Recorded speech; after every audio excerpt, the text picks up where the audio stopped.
where we interview interesting people doing interesting things, where you can expand your connections, your community. Kindness is cool and smiles are free. And let's get this party started. And it's a great day, and welcome to the Pirate Broadcast. We have another amazing individual here that we're going to be talking about making connections, helping in the world, adding value, and making sure that people have something that they need when they need it. Angel, welcome to the Pirate Broadcast. Thank you. Thank you very much, Russ. It's a pleasure and an honor to be here. And obviously, thank you, everybody who's watching us today. You know, whether you're watching today, right now, or in the future, I think this brings a lot of value to a larger audience. And the thing that we're in right now, and we were talking before the show, Angel, is we're in a transformational age. And right now, a lot of things are happening, a lot of chaos and noise and things like that. And I think that the optimists, the ones that have resilience, the ones that are flexible, the people, the individuals that allow things to unfold and then take the road that is open to them, they're going to succeed and always supply inspiration for others. So I know on your journey, you had to start somewhere. So tell us, for those that may not know you yet, or those individuals that haven't heard of you yet, got to give us a backstory on how you got to be the CEO Confidant. Thank you.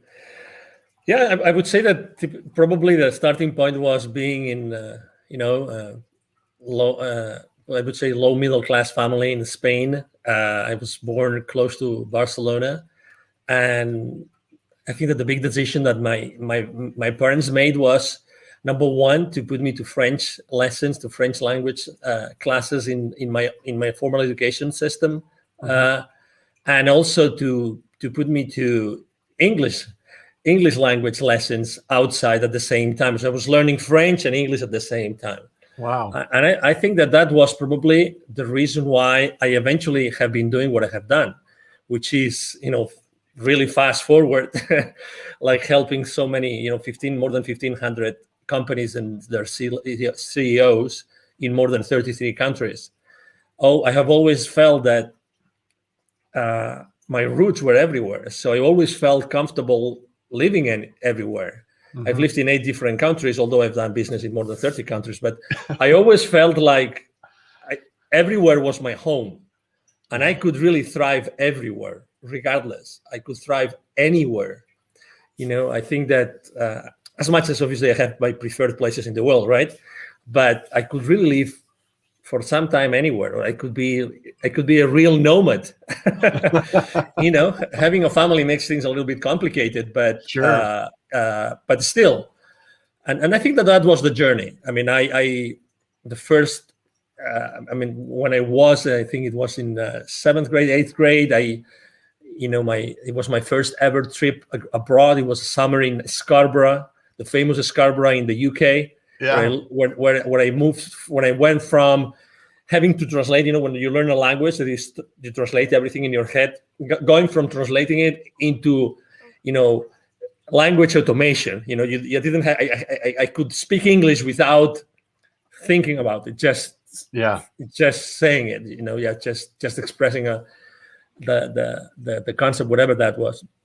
And that was the beginning. Eventually, when I was in college, I was part of an international organization that allowed me to enjoy several scholarships in several countries. And then my first job was actually working for the rector, which would be here, the president of the university, my own college, helping them in the rector's office as an international officer, going all over Europe and the Americas, negotiating contracts and establishing partnerships. And it's pretty much what I have been doing throughout the rest of my life. It's like doing business development. And you said something which actually you're very right, which is adding value. I think that I've been adding value consistently to many different companies and organizations. And that has given me the chance to become eventually the CEO Confidant, right? Yeah, that's amazing that the first job you had allowed you to become who you are today. You know, Absolutely. a lot of us have multiple careers. We have these test careers, I call them. You know, something that's like, okay, I have an opportunity to do this, so I go do this, and then the next thing you know, it's like, that's not what I want to do. And you had an instant invitation and introduction to what you're doing now, and it falls in line with exactly what you're doing now, and it just that's incredible. So I love it. I love it. And I would like to add something when you were explaining the moment in history that we are living right now, this transformational moment in history. Yeah.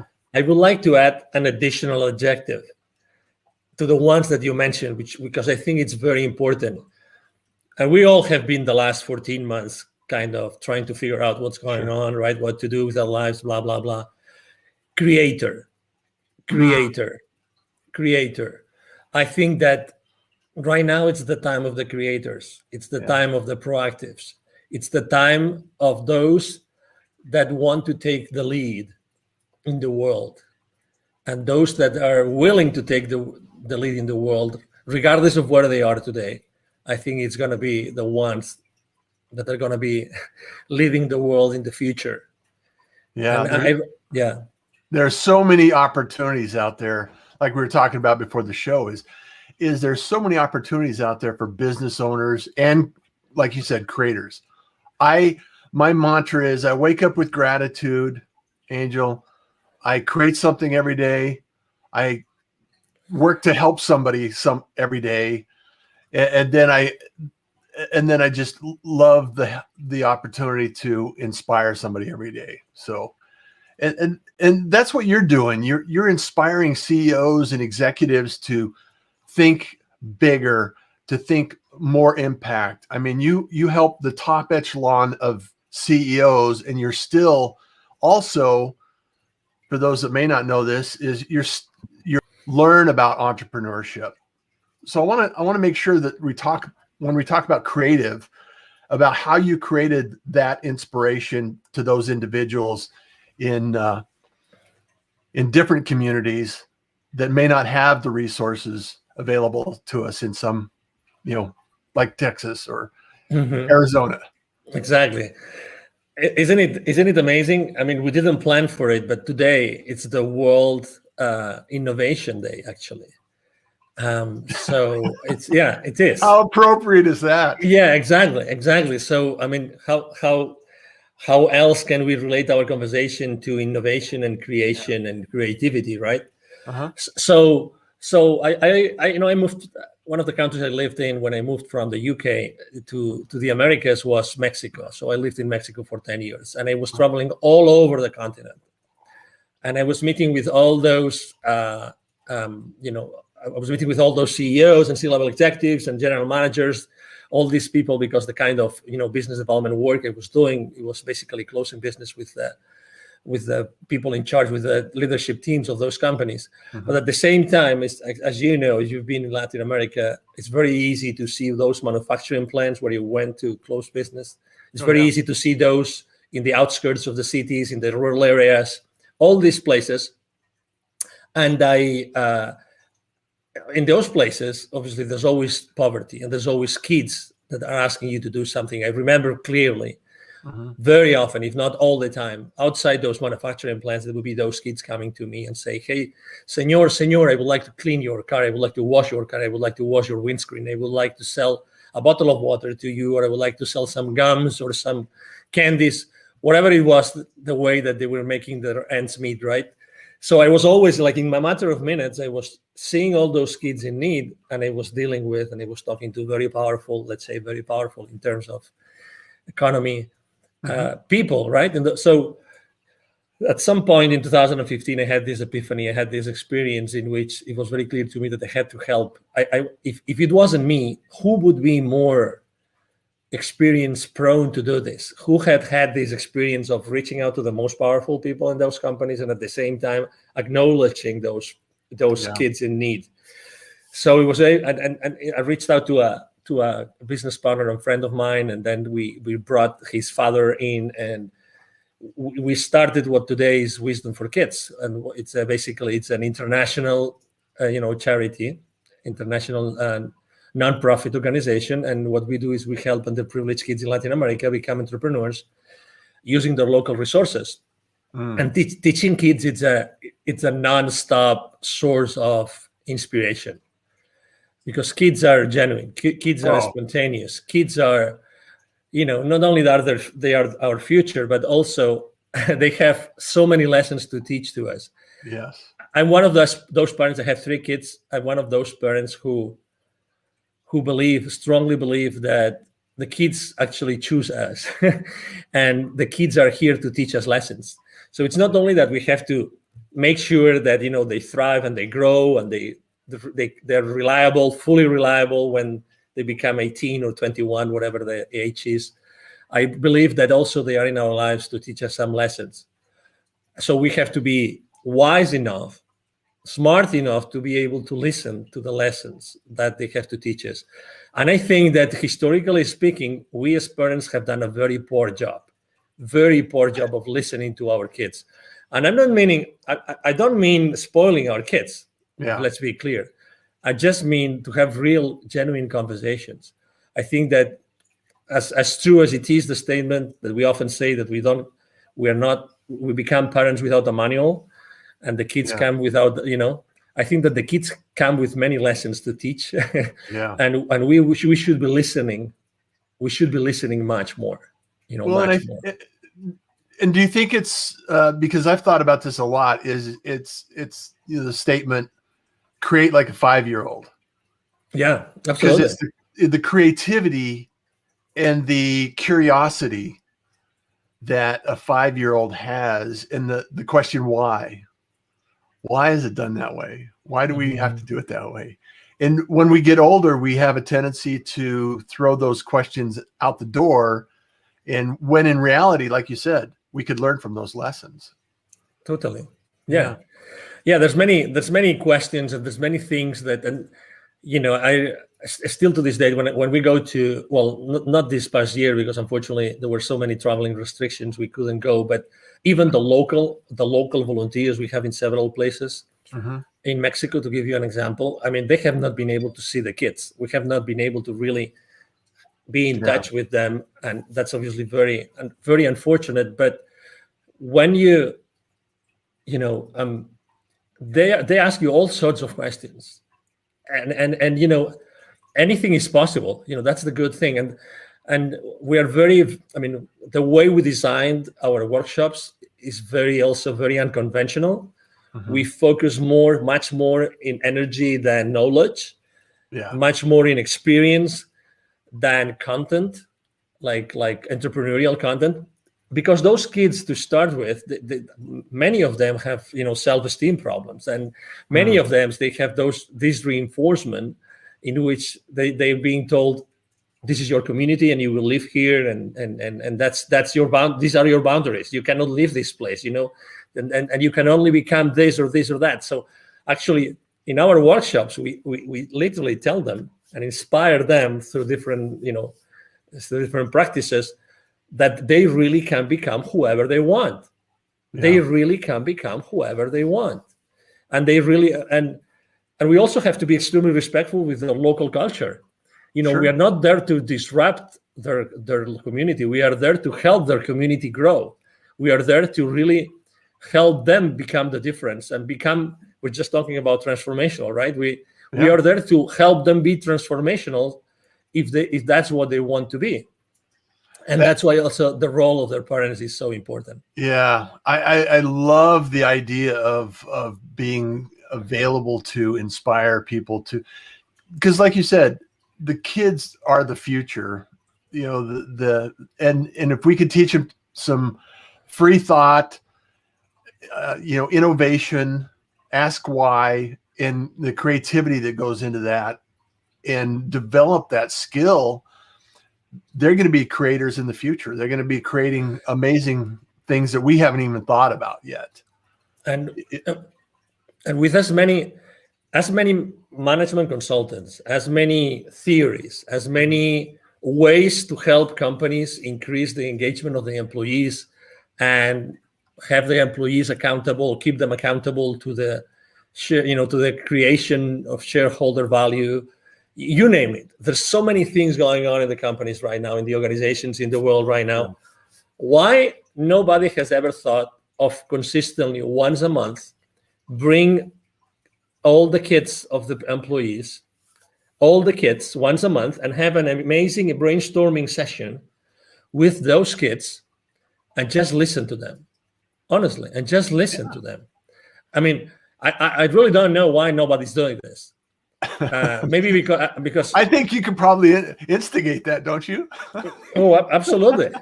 Yeah. I mean, they have Parents' Day at school. Why wouldn't we have Kids' Day at work? Yeah, and at school, and for instance, here in Plano, Texas, north of Dallas, the library system actually organizes. I think it's one Saturday a month. They organize, large corporations to come and teach the kids in a library setup. Uh-huh. But what if, what if those kids were to go to where their parents work, and again, once a month or maybe once a quarter, have an entire morning or even an entire day, with pizza, whatever that is, and just have their honest feedback. I mean, what do you think of what your parent does, of your father or your mother does in this company? What do you think? When you think about what we do as a company, what do you think? How do you explain to your friends what your parents do in this company? You know what I mean? These kind of conversations, I think that it would bring very, very inspiring feedback to the leadership teams of the organizations in the world today, very honestly. Yeah. And because, again, who is in touch today consistently with the kids besides the parents, right? The teachers. Okay? Yeah. Everybody goes, let's say K-12, they go to school and they have teachers. So there's this gap between, those school districts and those schools and what the parents do for a living. They only meet, let's say, carpool in the morning, carpool, in the evening, maybe some, teacher parents conference kind of thing, but that's it. Yeah. But this gap is artificial. It's totally artificial. Yeah. And also this gap, you probably remember in high school, some of the most innovative high schools in the country, they try to also close the gap between organizations and students, because those students eventually will work on those companies, right? Right. But why not starting to do that much more early on in the existence of those kids? Because it's not two separate worlds. No. And I don't mean that everybody will have to become an employee. Maybe some want to be, a solopreneur or an entrepreneur or a startup CEO. But again, it's this inspirational part of the existence of us as human beings. Yeah. That we miss out totally today. Totally. Well, I think it's important also to understand that until a child or someone growing up is in kind of exposed to that community, that environment, either be a business owner, an employee, or an entrepreneur, or a startup community, until someone's exposed to that, how do they even know that it exists? How do they even understand that it's an opportunity that they could actually do, that could they be involved in, they could help and contribute, and it's really one of those things that we oftentimes fall into, or just through chance find a career. And a lot of people, some of the children or some of the kids are growing up through high school and college, they know exactly what they want to do. I'm going to be this, I'm going to do this, I'm going to be there. And it's very rare that takes place in my experience. And it happens through a number of different jobs. You have your startup jobs, you have your kind of exposure to employees, and you understand that, okay, I'm either going to take an employee role, or I'm going to take an entrepreneur role, or I'm going to do something. And if we could expose kids to that environment early on, imagine the power that they could have growing up and knowing that information in advance, so they could choose what they do with their life. Mm-hmm. Yeah, absolutely. And also, there's also some experiences of trying to bring parents to schools and teach them or share with the kids, but still, this gap, I think that it should be closed for the good of the society in general. And Yeah. we're talking about, the future, and we're talking about we being transformational leaders today and what transformation means, right? So I think that's one of the things that we have to really thoroughly think about. That there are those gaps in the development of our world, in the development of our society, and those gaps can easily be closed with just the intention. Yeah. Just the intention of wanting to do it. And we really don't have the intention. And again, every school system, every state has their own rules, blah, blah, blah. But still, what's the most important thing here? The most important thing here is to make progress as a civilization, to make progress. Everybody wants to have their communities thrive, and everybody wants to have safe communities. And so maybe ultimately we all want the same thing, right? Yeah, we all want, and we all help each other. When someone is in need in the community, we all help each other. We all try to do as much as we can. So that's why I think that the responses are not like outside of us, but the responses of many of those questions, Russ, are inside of us. Yeah. I mean, eventually, I remember, let me tell you, the winter storm that we had here in Texas in February, right? Yeah. So, which was insane. It was crazy. Yes. Was it like -5? And I remember sleeping in our master bedroom at 35 degrees that night. Oh. Because there was no power. And we live in a nice neighborhood, so I cannot believe what has happened in other neighborhoods. Yeah. But so many neighbors like coming together and trying to help each other and do this and do that. That week was difficult, was really scary, but at the same time, there was so much good coming out of the communities and helping each other and bringing food and bringing water and sharing what we had with others, and so many things. There were so many gestures. And again, trying to divide us is the wrong path to go, because as humans, that's not what we want to do.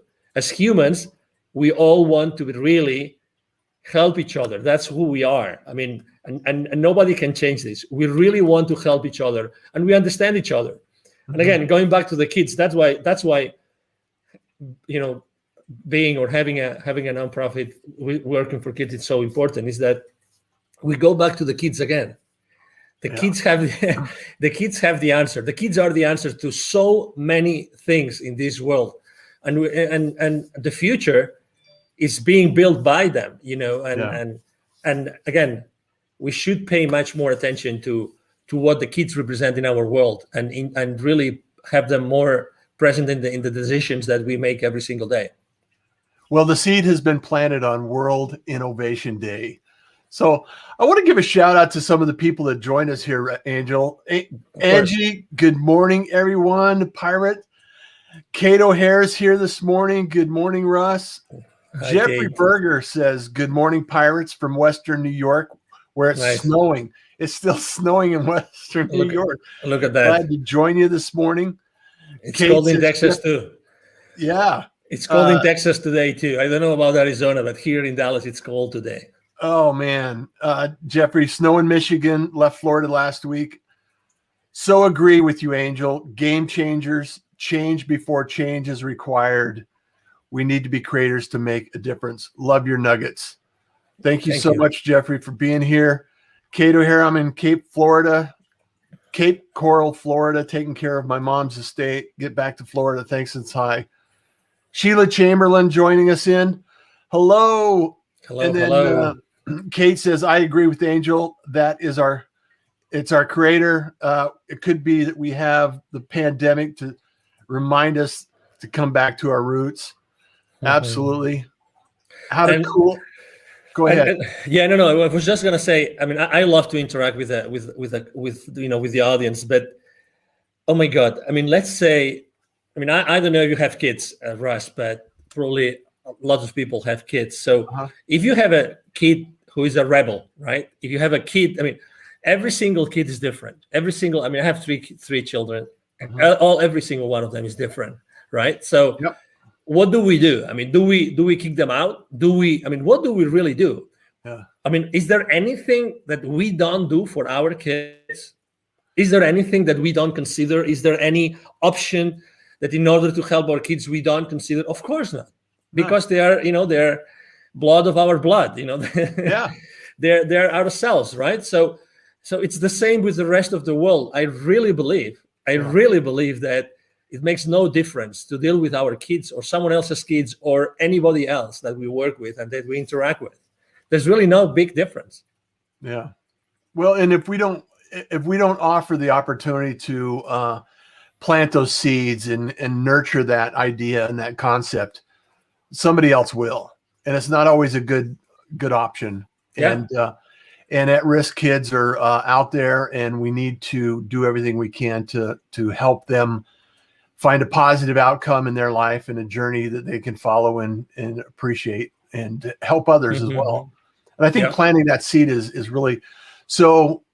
I love the idea. I love the idea of bringing in there and influencing individuals that are growing up.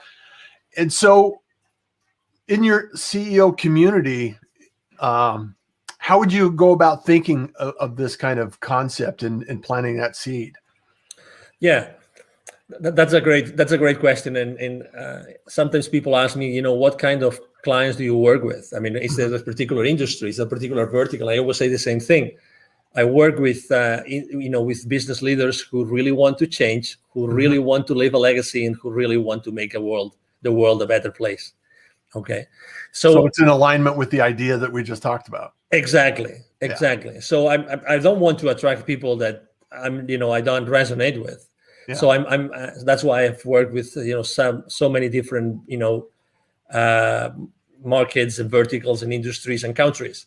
And I think that when you travel consistently internationally, you realize that, your very tight ideas, like small ideas, they become obsolete immediately because you realize that you have to open to possibilities continuously, and you have to be flexible enough to adapt to ways of thinking and of behaving that you never saw before, right? And they're not good or bad; they're just part of their local culture, and you have to consistently adapt to that, right? So I think that's why when I was thinking of my brand 5-6 years ago, I put Confidant, because when you become trustworthy with the, to someone with their business, eventually, if they perceive the value, you eventually have many other conversations that go beyond the business themselves. I know that obviously the main purpose of a business is to generate shareholder value.